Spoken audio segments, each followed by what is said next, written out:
دنيا الإيمان أيا قلوبا. Nah itu kearifan-kearifan yang saya dapatkan dari Bapak, dari Mbah Mun, dari Pak Zaini, dari Pak Gures. Mereka orang-orang yang luar biasa, menghindari ngomong penting. Sekarang itu orang banyak yang sering ngomong penting. Sebenarnya itu malah salah. Karena kalau ngomong penting itu vonis terhadap orang lain. Tapi kalau kamu rileks, tidak. Nabi dulu tuh rileks sekali. Ketika beliau ngaji gini, terus ada pemuda lewat bawa cangkul, mengabaikan pengajian Rasulullah. Banyak sahabat bilang, celaka orang itu, ada Nabi ngaji kok tidak ikut. Jawabannya Nabi unik. Jangan-jangan dia punya keluarga yang harus kerja, dan kalau harus kerja untuk nafkah keluarganya itu juga ibadah. Itu ya sunnah saya. Jadi Nabi rileks saja, tidak tersinggung, tidak. Nah, kenapa kita butuh rileks? Karena kebenaran sekali dipaksakan itu jadinya benturan. Dan itu wali-wali Songo itu dulu sudah berpikir seperti itu. Sehingga Pak Zaini yang sering ngendikan sama saya, kita ini bisanya mengikuti Mas Bah, kalau manggil saya Mas, tidak bisa benturan. Sehingga tadi ada modifikasi dari sesajen menjadi sedekah, dari apa menjadi apa. Jadi tidak langsung benturan. Dan itu khazanahnya, bacaan-bacaannya banyak sekali, termasuk peristiwa Udhiyah tadi. Jadi dulu kurban itu dipakai ajang orang-orang tokoh Quraisy supaya dapat daging yang bagus, di atas namakan Ka'bah. Jadi agama ini dijual mulai dulu. Sekunane kuno agama ini dijual. Dan agama mulai dulu ya prospek. Ka'bah itu bisa menyedot wisatawan berapa, wisata religi. Sehingga dulu ada Ka'bah tandingan, perhitungannya juga ekonomi. Jadi mulai dulu itu ya sudah seperti itu. Mau apa Mang Allah bikin dunia seperti ini. Jadi mulai dulu agama itu ya, sampai orang Yahudi gak mau iman sama Nabi ya pikirannya sederhana. Kalau saya tokoh banyak yang sowan, banyak yang ngasih-ngasih. Kalau saya ikut Muhammad, saya anak buah, yang ngasih saya siapa? Jadi perhitungannya juga ekonomi. Jadi ketika Abraham mau bikin Ka'bah tandingan, itu perhitungannya juga ekonomi. Jadi ribet kan memang kalau manusia itu sudah ribet. Tapi Islam ini datang bukan untuk itu, tapi memaklumi itu. Itu hebatnya Nabi Ibrahim. Ketika beliau berdoa, ya Allah, keluarga kami saya tempatkan di Mekah. Rabbana liyuqimus sholata faj'al af'idatam minan nasi tahwi ilaihim warzuqhum minas samarat. Cuma menurut Islam dibalik, ya Allah, kita ini ingin anak-anak kami ini bersujud kepada Engkau, ingin anak-anak kami ini melakukan sholat. Tapi mereka ini manusia yang untuk ketahanan hidupnya butuh makan, butuh rizki, butuh ekonomi. Maka tolong ekonominya dijaga ya.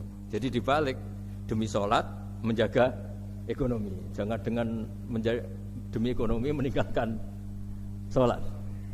Jadi dibalik, jadi demi sholat menjaga ekonomi. Juga termasuk menjaga politik. Andaikan tidak ada orang Islam yang cakap politik, terutama yang soleh-soleh, kemudian negara bikin aturan ala mereka, sholat dianggap larangan, pengajian dengan larangan, juga repot. Makanya mulai dulu kiai-kiai itu ya politik, karena nggak ingin negara ini diatur oleh orang yang anti sholat, anti agama. Karena kalau negara terserah yang sedang jabat, kemudian yang jabat tidak soleh, bisa nganggap maksiat-maksiat tidak ilegal, yang pengajian justru ilegal. Nah, di sini kenapa banyak orang-orang soleh dulu ya rata-rata ya berpolitik, mulai sebelum kemerdekaan sampai setelah kemerdekaan. Jadi itu ada filosofinya. Nah, bahwa ada oknum-oknum yang tidak seperti itu ya monggo, itu oknum. Tapi sebetulnya awal-awalnya kenapa banyak orang soleh yang politik, karena nggak ingin negara ini dipimpin oleh orang-orang yang anti agama, anti kebaikan. Sehingga berkahnya apa? Berkahnya negara ini berkonstitusi secara Islami. Meskipun tidak negara Islam, tapi tadi hak-hak asasi manusia terjaga, hak belajar, hak beragama, hak ibadah. Coba bayangkan kalau kita jadi korut, Korea Utara kan pusing. Jadi, nah itu uniknya, lagi-lagi ini cerita uniknya. Itu mulai dulu itu tidak ada benturan. Ketika ada Masumi, ada Partai NU, ada macam-macam. Muhammadiyah datang di Jogja itu Mbah Ahmad Dahlan itu teman dekatnya Mbah Hasyim. Saya tahu banyak tentang, namanya dulu Darwis. Itu dulu ngajinya sama pernah buyut-buyut Qiyami di sini. Dulu ngaji Mbah Soleh Darat, Mbah Ahmad Dahlan sama siapa itu Mbah Hasyim. Ketika di Mekah yang Mbah Ahmad Dahlan ngaji Syekh Khotib Minangkabau itu ya sama Mbah Hasyim. Nah kebetulan Mbah Ahmad Dahlan hidup di Jogja yang zaman itu sudah khurafatnya kayak apa, karena ada sistem agama yang sangat menurut beliau sangat jauh dari Islam yang murni. Terus beliau revolusinya seperti itu. Yang Mbah Hasyim nempat di Jombang. Nah itu kan murni ilmu sosial, murni muqtadul hal. Terus beliau punya metode yang berbeda, tapi nggak masalah, mulai dulu nggak masalah. Kemudian yang jadi kalau yang kadang-kadang memasalahkan tuh ya memang yang nggak tahu masalah. Sebenarnya dulu itu ya biasa aja, karena ya itu urusan metode, urusan. Saya teruskan masalah udhiyah. Jadi yang diceritakan Nabi Ibrahim tadi bahwa benci seseorang kita atas namakan maksiat itu tidak segampang itu, karena jangan-jangan kebetulan yang maksiat itu keluarga kita. Apakah kita punya kebencian yang sama saat yang maksiat itu keluarga kita, atasan kita, teman kita? Ya kayak tadi. Kalau saya corong Jawa dibelenjani janji, ada orang janji sama saya nggak tepat waktu, saya bisa marah, itu pasti sebabnya jelas. Itu bawaan saya nggak berjasa sama saya. Kalau kata dokter Kelik nggak cantik ya. Tapi kalau itu orang yang misalnya rektornya bilang, maaf ya saya tidak bisa datang hari ini, tidak apa-apa. Pasti manut itu. Atau yang nyulayani janji kiai itu, cuma ngurus itu teko itu. Ini betul apa-apa. Gayane aja kita marah karena khulful wa'di apa ingkar janji. Sama. Intinya Nabi Ibrahim itu coba kalau yang maksiat itu anak kamu berharap saya ngasih tobat kan, bukan langsung tak habisin kan. Intinya Allah ingin bilang ke Nabi Ibrahim, andai kan yang maksiat itu anak kamu, ingin saya menghabisi apa tak kasih tobat? Ya kasih tobat ya. Ya seperti itu saya yang bikin. Maka di Al-Azhar sana kalau cerita orang-orang alim itu masyhur. Ada tempat maksiat mau dihabisin sama orang-orang yang sangat keras. Ketemu Syekh Mutawalli Sa'rawi, ditanya, andai kan mereka mati saat maksiat, itu mereka ke surga apa ke neraka? Ya ke neraka. Terus ditanya sama Syekh Mutawalli, kalau mereka ke neraka, akan adzalika muradan Nabi? Apa seperti itu yang digandaki Nabi, umatnya mati terus masuk neraka karena belum tobat? Tidak, Nabi inginnya mereka tobat dulu. Ya sudah, jangan dihabisin. Kamu berproses ikut mentobatkan mereka. Kebetulan ini mau mendengar.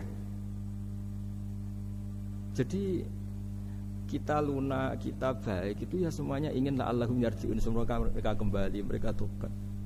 Bukan lunak dengan arti mengakui maksiat itu satu kebaikan, itu yang bahaya. Kalau lunak sampai mengakui itu maksiat itu kebaikan, itu bahaya sekali. Tapi kita lunak karena kita ingin berproses untuk bertobat.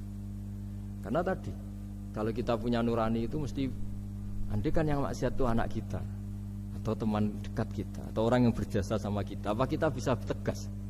Kira-kira gimana? Bisa kamu tegas sama anak kandung? Berat. Ditantang minggat saja pusing. Ya makanya terus ini saya baca teks aslinya ya, supaya mungkin sebagian yang punya kitabnya atau memang punya tradisi akademik supaya mendengar ini. Saya baca ini versi yang kedua ini di kitab Hikam. Kitab Hikam itu termasuk kitab pegangan para kiai, halaman 4 juz 2. Diredaksikan gini, waqad adzabahu ta'ala, ini masih tentang kurban. Waqad adzabahu ta'ala khalilahu Ibrahim fi ba'di mawatinihi al-azimah. Jadi Allah kalau dalam bahasa Arab memberi teguran itu namanya takdib. Makanya kalau orang nakal itu, kalau orang Jawa bilang kurang ajar. Sebenarnya ajar itu kan tahun ajaran baru. Ajar itu kan barang baik. Ya kan disebut tahun ajaran baru. Pengajaran, ajar itu kan barang baik. Jadi kalau kurang ajar berarti kurang baik. Itu bahasa Arabnya orang yang kurang ajar perlu diajari. Itu kalau orang Arab bilang ditakdib. Diwarai toto kromo, diadabkan. Jadi belum punya adab diadabkan. Itu udah, tapi tentu Nabi Ibrahim nggak sampai kurang ajar. Ini kan cerita bahasa ya. Jadi kalau sebenarnya ajar itu udah buru-buru amat, kurang ajar berarti orang ini kurang pelajaran, kurang. Tapi di Jawa itu agak salah kaprah. Kalau kurang ajar itu ekstrim. Misalnya duduk di meja itu disebut kurang ajar. Sebenarnya tidak se-ekstrim itu. Saya teruskan ya. Terus wa 'allamahu kaifa yatakhallaqu bihadzal khuluqil karim inda tilaihi alal asrar. Terus kan anak Ibrahim annahu arhamul khalqi qol farafa'ahu wa ta'ala hatta asyrafa ala ahlil ardi.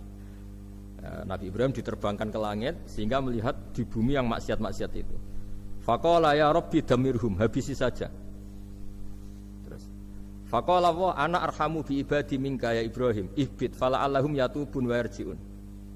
Jadi setelah permintaannya semua dikabulkan, dihabisin sama Allah, terakhir cobalah kamu sekali-kali dakwah ke mereka. Kamu belum pernah dakwah kok tahu-tahu minta mereka dihabisin. Coba kamu dakwah, jangan-jangan mereka mau kembali. Nah terus sebagian cerita itu terus diteruskan ketika suatu saat Ibrahim akhirnya diminta menyembelih putranya. Inni ara fil manami anni atfahu kafangdur madza tara. Falamma tashammara lidzalik wa akhadha sikin biyadi qala Allahumma hadza waladi wa thamratu fuadi wa habbun nasi ilayya. Ya Allah, ini buah hatiku, ini orang paling saya cintai. Kenapa engkau menyuruh ini supaya saya bunuh? Terus beliau dijawab sama Allah, ama ta'lamu anni rahimun bi ibadi kama anta syafiqun bi waladik. Fa idza sa'altani ihlaka 'abdi as'aluka dzabha waladik wahidan bi wahidin. Jadi kalau dulu kamu minta supaya hamba saya tak habisin karena maksiat, sekarang saya juga minta kamu menghabisi anak kamu. Tapi ini kan anak saya, sama itu hamba saya yang bikin juga saya. Nah semenjak itu Ibrahim dianggap sebagai bapak kasih sayang. Karena semenjak itu terus beliau orang yang paling sayang. Sampai ada 3 nabi yang menjadi metodenya Rasulullah SAW sebagai mentornya. Kalau Nabi Nuh melihat kemaksiatan langsung bilang, Rabbi la tazar alal ardi minal kafirina dayyaru, habisi semua ya Allah. Tapi kalau Nabi Ibrahim apa? Faman tabi'ani fa innahu minni wa man asani fa innaka ghafurur rahim. Orang yang ikut saya ya karuan kelompok saya, dan yang sebelum ikut semoga engkau mengampuni. Tentu lewat proses dakwah, lewat proses. Nah, Wali Songo, kembali ke Wali Songo dan para guru-guru kita, itu seperti itu semua. Jadilah Islam yang di Indonesia, Islam rahmatan lil alamin itu konstruksinya ya dari ilmu-ilmu seperti ini. Bacaannya seperti ini. Karena ternyata kita tegas tadi ujung-ujungnya karena itu tidak cantik, tidak atasan kita, tidak berjasa sama kita. Kamu kalau ada supir telat, supir kok telat datang kantor gitu, pasti supir itu belum pegang rahasia. Setelah pegang rahasia tak jamin aman itu meskipun telat. Karena lebih ngeri pasti. Artinya manusia itu kayak apa ngeklaimnya tegas, disiplin, objektif. Kira-kira iya apa enggak? Enggak lah kayaknya ya. Ya pasti tadi. Nah itu yang makanya bapak saya kalau guyon sama saya itu, kan umumnya orang itu kalau di dunia kiai muji istiqomah. Istiqomah itu konsisten jadi imam masjid, konsisten jadi guru, jadi apa. Kalau bapak itu sering guyon ke saya, iku istiqomah apa mau digenti wong liya katanya. Artinya di balik istiqomah itu juga ada catatan lain. Jangan-jangan ambisi gak mau diganti orang lain. Jadi intinya manusia itu dalam benar saja ada unsur salahnya, apalagi pas salah gitu maksudnya. Nah ya pas benar saja ada unsur salahnya, apalagi pas salah. Itulah dengan sudut pandang seperti ini adalah orang terus gak gampang menghakimi orang lain. Karena manusia yang baik adalah cukup dia merasa aibnya banyak, salahnya banyak, kemudian itu menyibukkan dia dari mencari-cari aibnya orang lain. Makanya kalau dalam cerita Ibrahim alaihissalam, karena kurban itu identik dengan syariatnya Nabi Ibrahim. Ini saya punya catatan yang kemarin tak baca juga di Jakarta. Itu suatu saat Nabi Ibrahim itu didatangin orang Majusi dulu. Orang Majusi itu ya tidak beragama. Singkat cerita Nabi Ibrahim itu terkenal kaya dan suka menghormati tamu. Dulu tamu itu sangat penting dihormati karena dulu nggak ada warung, terus padang pasir. Kalau sekarang itu ya wajib dihormati tapi tidak wajib-wajib banget. Karena biasanya sudah marung di mana-mana. Sudah marung di mobilnya bawa apa? Bekal. Kalau dulu di padang pasir kalau tamu nggak dihormati bisa mati betul. Kadang 2 hari perjalanan itu nggak makan nggak apa karena di padang pasir warung nggak ada, nggak bisa ngopi-ngopi ya dulu. Sehingga kalau menghormati tamu dulu itu pahalanya luar biasa ngasih makan itu. Kalau sekarang ya pahalanya biasa aja karena ya tamunya makannya ya biasa aja karena sudah kenyang duluan itu. Singkat cerita orang ini datang ke Ibrahim minta dikasih makan. Nabi Ibrahim mengatakan kamu syaratnya harus Islam dulu, kalau enggak kasih makan. Karena Ibrahim itu seorang nabi dan beliau komitmennya seperti itu. Si tamu tadi putus asa. Akhirnya wala itu ya sudah meninggalkan Ibrahim. Setelah beberapa jangkah Allah bilang ke Nabi Ibrahim, orang itu umurnya berapa tadi bilang ke kamu? 50 tahun. Pernah enggak orang itu kelaparan? Kata Allah, enggak, baru ini kelaparan. Terus kata Allah, mundu khamsina sanatan nut'imuhu ala kufri. Falau nawal tahu lukmatan min ghairi antu talibahu bitahiri dinik lakana ahsan. Orang itu umurnya 50 tahun. Itu ya tak kasih makan padahal dia majusi. Kamu baru diminta sehari saja minta syaratnya Islam. Terus itu ada di kitab Ar-Risalah Al-Qusairiyah di halaman 262. Jadi cuma dulu itu motifnya semuanya agama, bukan atas nama demokrasi atau kebebasan beragama. Karena dulu itu orang dulu itu kan saking sayangnya Allah, apa-apa konstitusinya ya perintah Allah. Dan ternyata perintah Allah seperti itu. Akhirnya dipanggil. Kemana ya majusi ke sini tak kasih makan. Terus majusinya kan kaget. Ada apa? Kenapa kamu rubah? Ditegur Tuhan. Iya, ditegur Tuhan. Jadi dan alhamdulillah saking simpatiknya orang Majusi tadi akhirnya masuk Islam. Sama itu kan mirip orang Yahudiyah atau Yahudi itu yang tanahnya itu diambil ya sama Amr bin As untuk perluasan masjid di Mesir.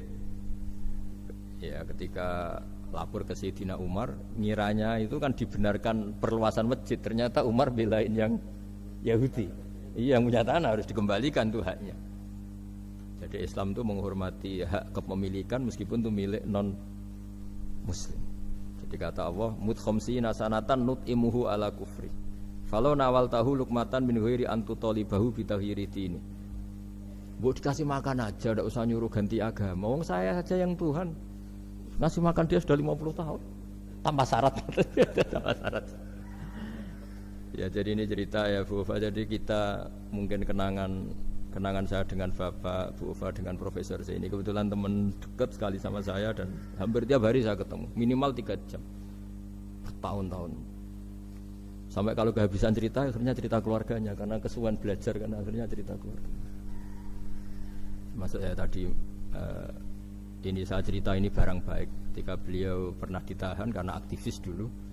Itu pas mau lahirnya Bu Ova, terus beliau berdoa mati-matian delalah dibebaskan. Beliau sempat nunggu kelahirannya Bu Ova ini terus dinamai Aufa Amalia. Itu kalau dalam bahasa Arab itu Aufa itu Allah memenuhi apa yang saya angen-angen. Jadi itu ceritanya itu gitu. Jadi nama itu spontan aja ketika iya, jadi beliau itu aktivis dulu. Bukan dipenjara karena korupsi atau kriminal, bukan karena aktivis. Karena kalau model sekarang Bu Ova kalau nggak dijelaskan detail ditahan karena aktivis, nanti dikira ditahan karena yang lain. Ribet kan? Jadi ditahan karena beliau itu dulu aktivis, bukan karena. Ya saya kira demikian. Monggo kalau ada sesi tanya jawab kalau